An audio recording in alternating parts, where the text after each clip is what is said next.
নমস্কার বন্ধুরা, তো আপনার সাথে শেয়ার করতে চাই যেটা সবেদা গাছ। এই গাছটাতে অনেকদিন ধরে খাবার দেওয়া হচ্ছে না। চলুন আমি কী কী খাবার দিচ্ছি সেটা আপনার সাথে শেয়ার করবো, ভিডিও দেখতে থাকুন। প্রথমে মাটিটাকে আমি একটু খুঁচিয়ে নেবো, এইভাবে উস্কু করে নেবো আর কি, গাছের গোড়ার সাইড থেকে হালকা করে এভাবে সাইড করে নেবো। গাছের গোড়া থেকে মাটিটাকে দেখতে পাচ্ছেন, চার সাইডটাকে মাটিটাকে আমি সরিয়েছি টপ থেকে। খাবারের জন্য নিয়েছি হাড় গুঁড়ো, শিমকুচি আর কুড়ি সারটা দেখুন আমি দিয়ে দিচ্ছি এবার গাছের মধ্যে, চার সাইড দিয়ে এভাবে।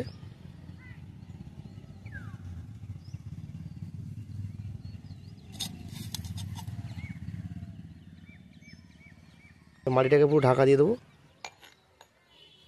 দিয়ে জল দিয়ে দেবো। এবার দেখুন অল্প পরিমাণে আমি জল দিয়ে দিলাম। তো আজকে ভিডিওটা কেমন লাগলো অবশ্যই কমেন্ট করে জানাবেন। দেখা হবে next video. Tata, bye bye.